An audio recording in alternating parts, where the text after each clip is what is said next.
On today's episode of Driving Leadership, Lynne Ryan, CFO of the United Way of Central New York, is joining me as my guest. We're going to take a little ride through the community that United Way serves. We're going to check out a really cool mural and discuss Lynne's interesting pathway to leadership.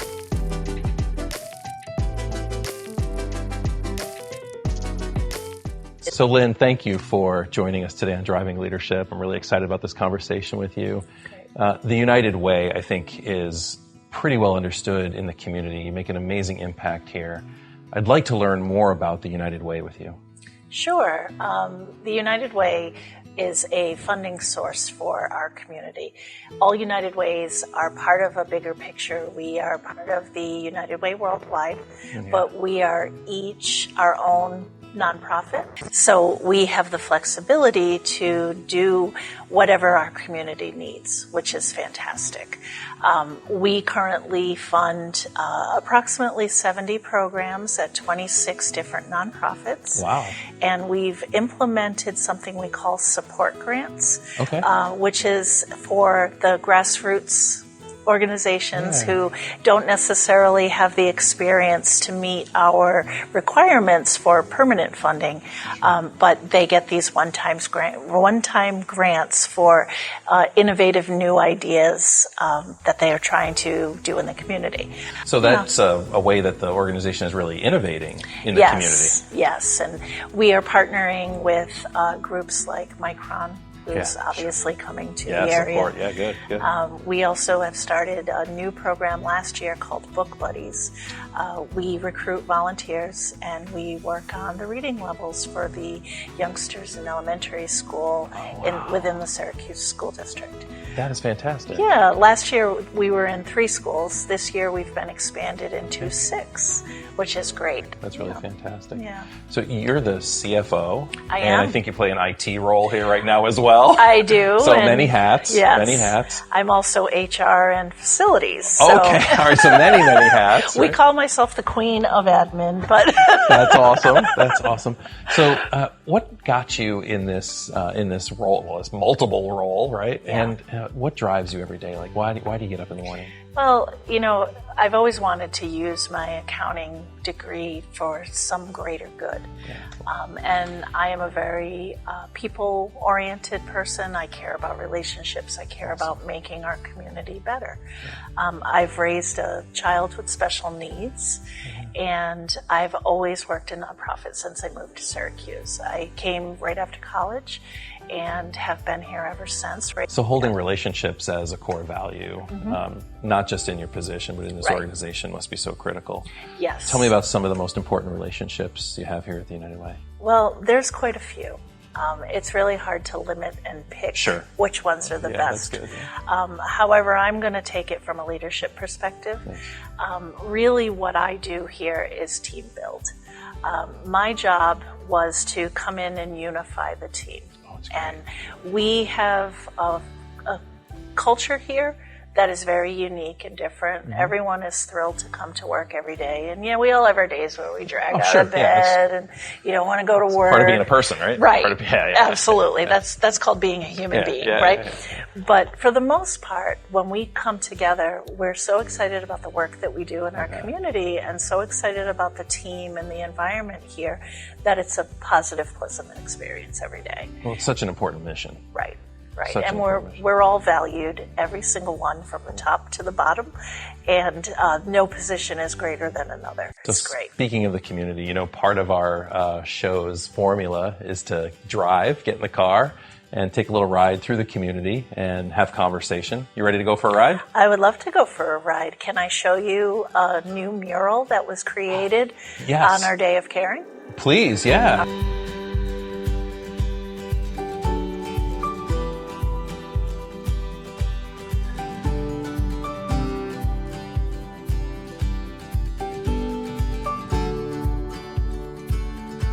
So Lynne, tell me about this mural that we're driving to. Okay, so we did our annual Day of Caring. This was our 2nd annual Day of Caring. in the first week of August. Okay. And there is a local artist who is just fantastic, and he loves the kids. And we actually gave him an award for this. He wrote a proposal to the city to do a mural at Huntington Family Centers. Oh, great. And the kids who attend the program actually helped to paint it. Oh, that's so cool. And it's a take on Angry Birds, only we call it Happy Birds. That's fun. That's fun. It's cute. It's really cute. And it's all pink and purple and bright and vibrant. I actually took my daughter, who is a senior this year, and did senior portraits in front of it. Oh, nice. Yeah. Because it's a touch of home and it's a touch of United Way. Absolutely. You know?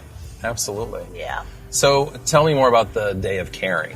So Day of Caring is an effort that we put together. We used to do it years ago, and then prior to our team coming to United Way, it had stopped. Okay. And we revived it and brought it back. We had over 800 volunteers come together the first year that we did it, and this year we had over 1,200 volunteers. Wow. Yeah, and basically nonprofits would put in a need, and then we would match people to go and fill the need. To go help out, whatever those needs are. What's a typical need, or is it a lot of it was like painting fences or weeding outside of their buildings, that type of stuff. Yeah, so this project was run by one of our staff members, Katie Hanlon, and it was just fantastic to see how the community came together and did this whole project. Oh, how fun. Yeah. How fun. Yeah. And the cool thing about this mural is one of the young ladies who helped paint it is actually living in the apartment across the street. So when she looks out her bedroom window, she gets to see it. So Lynne, tell me about your path to leadership. How did you become an executive of the United Way? Well, it's an interesting story. I've always been in nonprofit. I have always wanted to use my accounting degree to make a difference. Yeah. And when I moved to Syracuse, I started working for hospice. Oh, yeah. And I was pregnant with my daughter and, had to write my own obituary and really realized how fragile life was. Yeah. And, as you start to come through, you really realize different things. You start to realize what goes on in life and all of the problems and issues that people face.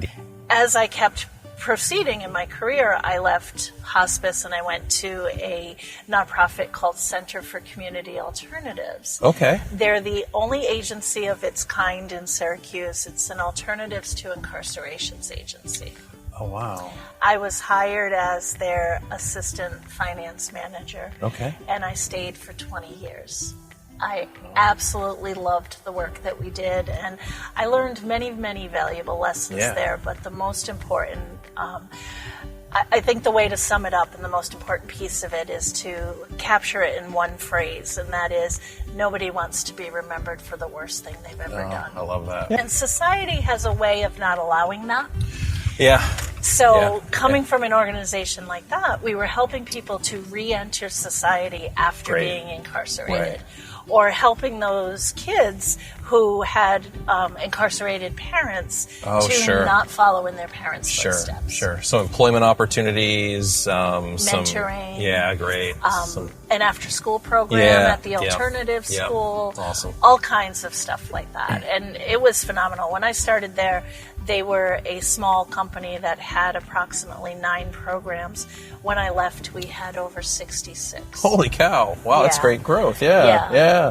What either life experiences or role models, what inspiration was there for you to be on this path in your career and your leadership? I had a fantastic high school teacher. Her name was Linda Gannon. And she was my accounting professor, and she took an interest in me. I was a troubled kid. I was in foster care and really struggling and didn't have self-worth. Okay. And she helped me with that. She helped me to find it. In fact, she's still a dear friend today. That's awesome. Wow. Yeah. Yep. There it is. So you're going to turn left at this stop sign. You cannot miss it. That is so cool. Yeah. really cool and unique. And the person who did it is just incredible. And We can pull in? you can pull in. Yeah. Awesome.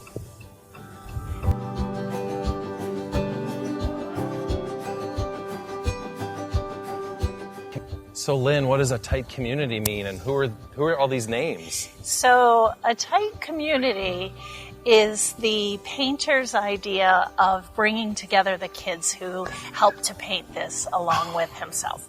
So as you can see, all of the names on the wall are the kids who painted it. Oh, that's great. We're going to walk right around and look at the mural, but that is such a lovely way to include them, not just in the process, but as part of the finished artwork here too. So all of the children who are listed there are part of the program, and here at Huntington Family Centers, and the artists thought it would be great to have them help paint their mural.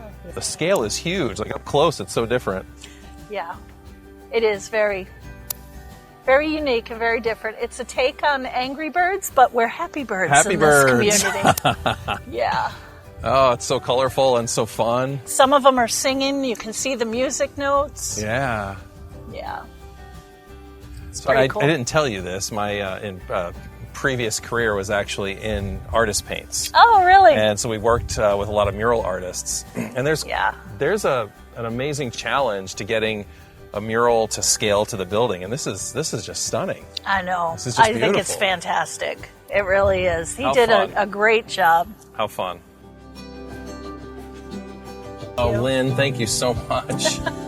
You're welcome. This has been awesome. Fun. It's been really wonderful to get to know you. Thank you. You too.